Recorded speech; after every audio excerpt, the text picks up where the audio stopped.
নমস্কার। জয় মা মনসা মায়ের জয়। মাকে প্রণাম জানিয়ে ভিডিওটি শুরু করছি। কেমন আছেন আপনারা সকলে? অবশ্যই কমেন্ট করে জানাবেন। আমি মা মনসার আশীর্বাদে খুব ভালো আছি।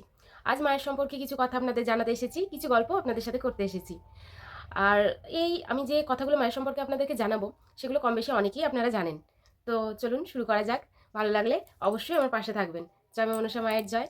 প্রথমত আমায় একজন জিজ্ঞাসা করেছিলেন, মা মনসার ৫টি নাম বলুন। তো আমি সেই মুহূর্তে ৪টি নামই বলতে পেরেছিলাম। আজকে আপনাদেরকে মা মনসার ৫টা নামই বলবো। তো মা মনসার ৫টি নাম হচ্ছে, প্রথমত বিশ্বহরি, দ্বিতীয়ত নাগভগিনী, তৃতীয়ত পদ্মাবতী, চতুর্থ নিত্যা, আর পঞ্চম হচ্ছে শৈবী। আ উম আরও আছে ৬ নম্বর নাগেশ্বরী, তারপরে জরৎকারু, এগুলো অনেক, অনেক নাম আছে। তো আর আপনাদের কি, কি নাম মায়ের জানা আছে আমাকে অবশ্যই কমেন্ট করে জানাবেন। আমার ৪টে-৫টা নাম মনে ছিল। আর বাকি এগুলো আমি আমার মাকে, জেঠিমাকে জিজ্ঞাসা করে জানতে পেরেছি। তো ওনারা আমায় বলেছেন। তো পরের প্রশ্ন আরেকজনের ছিল, সেটাও আমি আজকে এই ভিডিওর মাধ্যমে উত্তর দেব। তো মনসা শব্দের অর্থ কী? একজন আমাকে কমেন্টে জিজ্ঞাসা করেছেন। তো মনসা শব্দের অর্থ হলো মন থেকে উৎপত্তি, তাই ওনার নাম হলো মনসা। তো আশা করছি আপনি আপনার কমেন্টের উত্তরটা পেয়ে গেছেন। আর যদি ভুল হয়ে থাকে আমাকে ক্ষমা করবেন। মা মনসার মায়ের নাম কি? আর একজন জিজ্ঞাসা করেছিলেন। মা মনসার মায়ের নাম হলো দেবী চণ্ডী। চণ্ডী হলেন মা পার্বতীর আরেক রূপ। দেবী চণ্ডী হলেন মা মনসার দেবীর মা।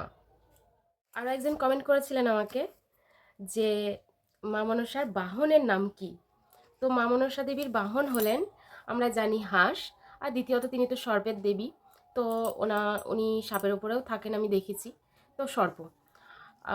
আমার এই দুটি জানা আছে। মা মনসা দেবীর বাহন মূলত হাঁসই, আমরা এটাই জানি। বা আপনারা কে কী জানেন, বা আমি ঠিক বললাম নাকি, সেটা অবশ্যই কমেন্ট করে বলবেন।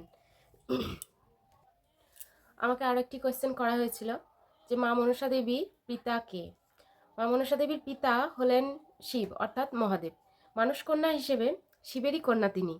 কিন্তু প্রাচীন অনেক গ্রন্থে জানা গিয়েছে, বা আমি আমার মা জেঠিমাদের কাছ থেকে যেসব কথা শুনেছি, ওনারা বলেছেন যে মা মনসা নাকি ঋষি কশ্যপের কন্যা ছিলেন। প্রাচীন গ্রন্থে নাকি এটাই জানা গিয়েছিল। কিন্তু আমরা সবাই জানি তিনি শিবকন্যা। আর এটাও আমি জানতে পেরেছি যে ঋষি কশ্যপ ছিলেন, তারই পুত্রী ছিলেন মা মনসা দেবী। মা মনসা দেবীর অষ্টনাগের নাম কি? আপনারা অনেকেই জিজ্ঞাসা করেছিলেন। তো এটি আমি আমার অনেক শর্ট ভিডিওতে জানিয়েছিলাম। আজকে যেহেতু এটা আমি বড় ভিডিও করছি, মা মনসার কিছু প্রশ্নের উত্তর দিচ্ছি আপনাদেরকে। তো সেটাও আপনাদের জানিয়ে দিচ্ছি। মা মনসার নাগের নাম হলো অনন্ত, বাসুকী, পদ্ম, মহাপদ্ম, তক্ষক, কুলিক, আর কর্কট, আর শঙ্খ। এবার আমাকে প্রশ্ন করেছিলেন যে মা মনসাকে গাছ রূপে কেন পূজিত করা হয়? তো আমি জানতাম না, সত্যি কথা বলতে। আমি এটা আমার জেঠিমার কাছ থেকে জিজ্ঞাসা করেছিলাম। আমার জেঠিমা আমায় বলল যে মা মনসাকে গাছ রূপে কেন পূজিত করা হয়। মা মনসা হলেন সর্পের দেবী। তিনি সর্প দংশন থেকে রক্ষা করেন, এবং তিনি হলেন সুখ সমৃদ্ধির প্রতীক। তো মা মনসার প্রিয় গাছ হলেন সিজ গাছ, যেটি আমরা মা মনসা গাছ বলেও চিনি, পরিচিত। তো সেই গাছকেই আমরা মানুষেরা সেই গাছ বা গাছের অংশ প্রকাণ্ড নিয়ে আমরা ব্যবহার করে থাকি এবং পুজো করে থাকি। তো মা মনসার প্রিয় গাছ যেহেতু সিজ গাছ, তাই সেই গাছকে আমরা মা মনসার আরেক রূপ বলে পুজো করে থাকি। একজন প্রশ্ন করেছিলেন যে মা মনসার প্রিয় খাবার কি? তো মা মনসার প্রিয় খাবার হলো দুধ, কলা, বাতাসা, নারকেল, এটাই আমি জানি। আর তাছাড়াও অনেক অনেক কিছুই দেওয়া হয়। মূলত যেটা হলো দুধ, কলা, বাতাসা, নারকেল। আরও একজন কমেন্ট করেছিলেন মা মনসার কি ফুল পছন্দ? তো ফুল হিসেবে ফুল মায়ের পছন্দ সেটা বলছি, কিন্তু মায়ের পুজোতে গুরুত্বপূর্ণ সব থেকে যেটি হলো সিজ গাছ ও আকন্দ আকন্দ ফুল মায়ের পুজোতে খুবই গুরুত্বপূর্ণ। আর মায়ের প্রিয় ফুল হলেন পদ্ম ফুল, লাল জবা ফুল, লাল গোলাপ। মা এই ফুলগুলো খুব পছন্দ করেন। আরেকজন আমাকে প্রশ্ন করেছিলেন মায়ের প্রিয় রং কি? তো মায়ের প্রিয় রং হলো হলুদ, সবুজ, নীল, লাল, এরকমই। মানে আমি আমি এই 4টে রঙই জানি মায়ের ভীষণ পছন্দের রং।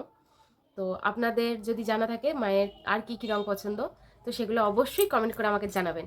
কারণ আমি তো সব কিছু জানি না, আপনাদের কাছ থেকেও জানার আমার অনেক কিছু আছে। তো অবশ্যই অবশ্যই কমেন্ট করে কিন্তু আমাকে জানাতে হবে। একজন আমাকে প্রশ্ন করেছিল যে চাঁদ সওদাগর কে ছিলেন? তো চাঁদ সওদাগর ছিলেন চম্পকনগরের একজন বাঙালি সমুদ্রের বণিক, আমি এটাই জানি। আর যদি আপনাদের আরও কিছু জানা থাকে আপনারা অবশ্যই জানাবেন। আমি এটা মানে অনেক দিন থেকে জানি, আমি ছোটো থেকে জানি, যেহেতু বেহুলা লকিন্দারের যে গল্প বা বই যে ঘটনাগুলি আমরা শুনেছি সেটা থেকে আমি এটাই জানতে পেরেছি। তো মা মনসাকে প্রণাম করার আগে অবশ্যই এই মন্ত্রটি বলে প্রণাম করুন, যেটি আমিও করে থাকি। তো চলুন মা মনসা দেবীর প্রণাম মন্ত্রটি আপনাদের জানাই। মা মনসা দেবীর প্রণাম মন্ত্রটি হলো: আস্তিকস্য মুনির মাতা ভগিনী বাসুকী স্থতা জরৎকারো মুনে পত্নী মনসা দেবী নমস্তুতে। আস্তিকস্য মুনির মাতা ভগিনী বাসুকী স্থতা জরৎকারো মুনে পত্নী মনসা দেবী নমস্তুতে। আস্তিকস্য মুনির মাতা ভগিনী বাসুকী স্থতা জরৎকারো মুনির পত্নী মনসা দেবী নমস্তুতে। জয় মা মনসা দেবী মায়ের জয়, জয় মা কালনাগিনী মায়ের জয়। জয় মা, মা সবার মঙ্গল করুক, আপনারা সকলে ভালো থাকুন, সুস্থ থাকুন। জয় মা মনসা মায়ের জয়। যদি কিছু ভুল হয়ে থাকে, যদি কিছু ভুল আমি বলে থাকি, আপনারা কমেন্ট করে অবশ্যই আমাকে জানাবেন। আর যেটা ভুল হয়েছে আপনারা সেটা সংশোধন করে দেবেন। অনেক ধন্যবাদ, সবাই ভালো থাকবেন, সুস্থ থাকবেন, মাকে ডাকতে থাকুন, আপনাদের সকল সমস্যার সমাধান হবে। জয় মা মনসা মায়ের জয়।